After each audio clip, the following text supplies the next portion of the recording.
Hey guys, what's happening? So today I want to address one of those topics that is of sensitive nature. So I will, like everything I do, address it as respectfully as I can. And I will also voice solely my opinion. I'm not going to let anybody else's opinion or influence mine. So what I'm getting ready to say is based on what I have meditated on and what I believe in and conclude and experienced for myself. So keep that in mind as you hear me out on this matter, all right? So here I go. I'm going to be addressing the question of, do I think biracial people are black by default? And in my opinion, it is no.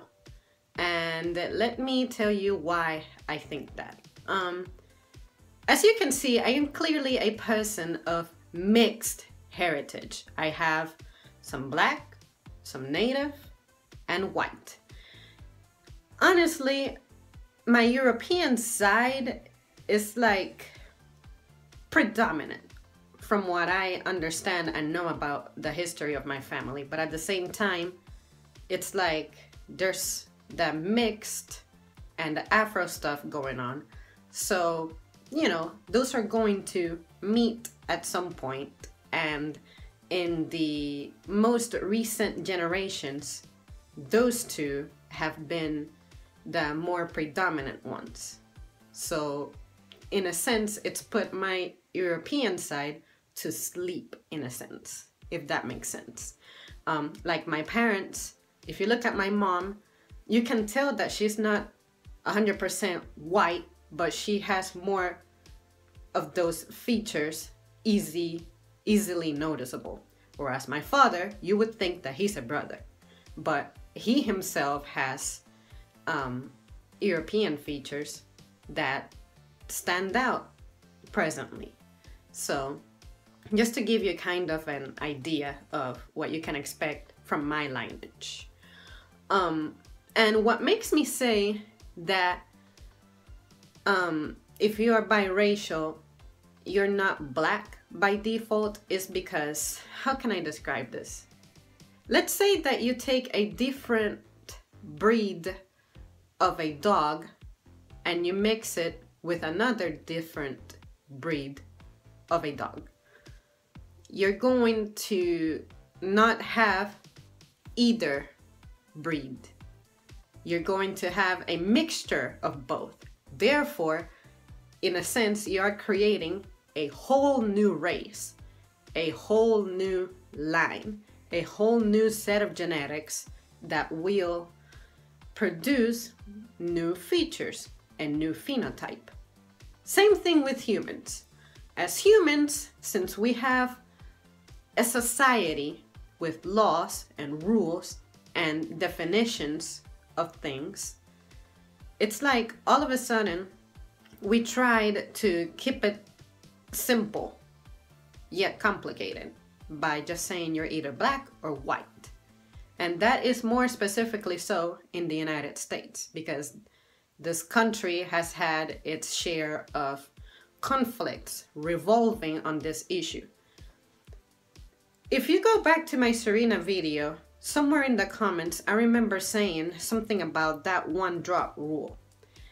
And to tell you the truth, I was believing in that, but what made me believe in that is that I genuinely thought that was used to define the fact that usually the black genes, black features, black phenotypes, black alleles are so dominant that if you have one little trace of it, it can overpower everything else.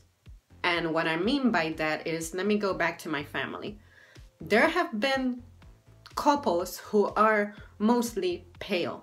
Like one of my more European predominant family members gets hooked up with someone else who is of similar features, and they ended up with a dark-skinned baby. Essentially a black baby. Let's call it black just to keep it simple. So anybody who studied biology should remember that if you have dominant genes and you're getting mixed with recessive genes, it's more likely that the dominant gene is going to take over the recessive genes. But there have also been cases in my family where the parents had the dominant gene for brown eyes and the babies ended up having green eyes or blue eyes.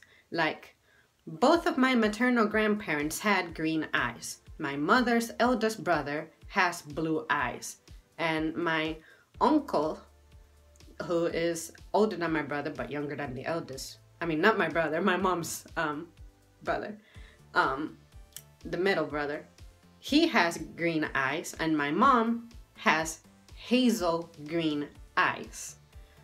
I was born with brown eyes and my brother was born with brown eyes, but we carry the allele now for green eyes. And my father had brown eyes and both of his parents had brown eyes. I never met his father, but I do believe that he had brown eyes as well. So he increased the odds that we would have brown eyes. So here we are. So that's really what makes me say that biracial people cannot be black by default, nor can they be white. This was a matter that was utilized back in segregation days to be like, okay, if you look any different than we do, then you're automatically from the other race. So back in my Serena video, when I used that one drop rule, I seriously was not well informed, and I was thinking that it was referring to the matter in a scientific perspective, from a scientific perspective, which is this dominant stuff and recessive stuff that I just got through explaining. But now that I understand what that was actually used for, I don't use that phrase anymore. But I do feel like this matter is particularly complicated because for me, as a mixed person, as a biracial person, it's terrible that it is expected of me to choose a side. Do I want to identify with my European side or do I want to identify with the Afro side? And I don't think that's fair because I correspond to both. And at the same time, I myself correspond to something entirely different because the fact that we got mixed parents and they got their own culture and I can be integrated into both, it's like, what is the culture of biracial people? You know, so I think we should leave this matter alone. Let people decide how they want to identify themselves as. I like to identify myself as a human. I know that's maybe cheesy or corny, call it whatever you call it, but I just don't want to have to explain my background and my culture to anybody, because all that I'm worried about is how I manifest myself as a member of the community that I reside in. And I really think that's what should matter the most, you know? So it's okay to be curious, but not be so hell-bent on it. You know what I mean? It's like, just leave the matter alone. Biracial people, it's really difficult for us to be in society as it is because, you know, are you black or are you white? And of course, most people are gonna be like, oh, you're black, because of course, those features are more perceivable on you. But you know, it also disrespects the heritage that you have that you may not reflect directly, physically. Like, for instance, my European side. I'm clearly not white, like pale, what people think of when they hear the word white, but that doesn't mean that I stop acknowledging that heritage. And the same is also true. The black and native portion of it.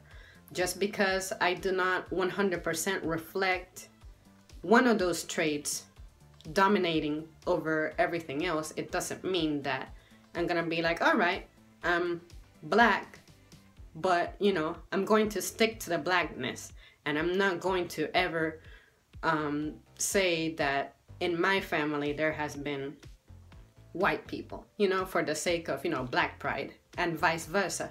If I were white, I wouldn't be sitting here going like, okay, you know, well, I'm white, I'm more white than black, so do not ever associate me with black, you know. Just leave it alone. Identify yourself however you want to identify yourself. And if you feel like you are being invaded, just kindly let the person know that you don't want to talk about it, that you would rather not discuss that. And they gotta respect you, because, you know I do that. I'm not always in the mood to talk about my origin or where I come from, because it's complicated. One word cannot sum up everything that it means to be where I am from. Like, because you will have your own opinion, stereotypes may get in the way, and stuff like that. So the person will cede that information if they wish to, but don't try to go out of your way to ask.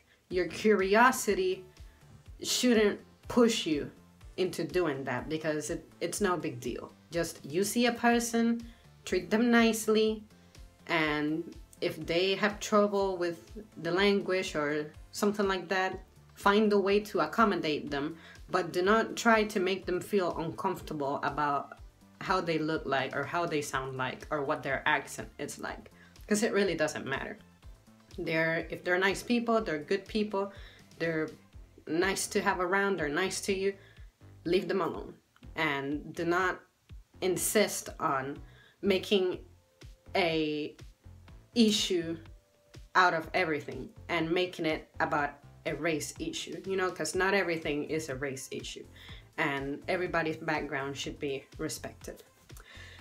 All right, you guys, that is all that I have for you on this matter. I hope that I covered everything that I meant to cover. This is a video that I've had pending for quite some time, but it's one of those things that I don't particularly enjoy to talk about because it's complicated for me, you know. I'm not used to having to explain myself as to what my heritage is, and when I meet someone new, I'm expecting to get to know a person the way everybody else can get to know a person. But usually someone goes up to me and goes, hey, where are you from, and this and that. Why do you need to know where I'm from? Why? How is that going to change your life or benefit it? You know, like, I know that some people are curious, but I personally am never curious about where someone is from. I never ask anybody where they're from. What I do ask sometimes is, hey, out of curiosity, you don't have a southern accent, or you don't have a northern accent. Where is that accent from? And some people may say, oh, Arizona or Florida, because for some reason those are no accent states, you know. I didn't know about that. I didn't know that there was such thing as having no accent. So it took me asking that question to finally learn something new about the place I live at. So anyways, I'm rambling now. As always, guys, thank you so much once again, and I will see you soon.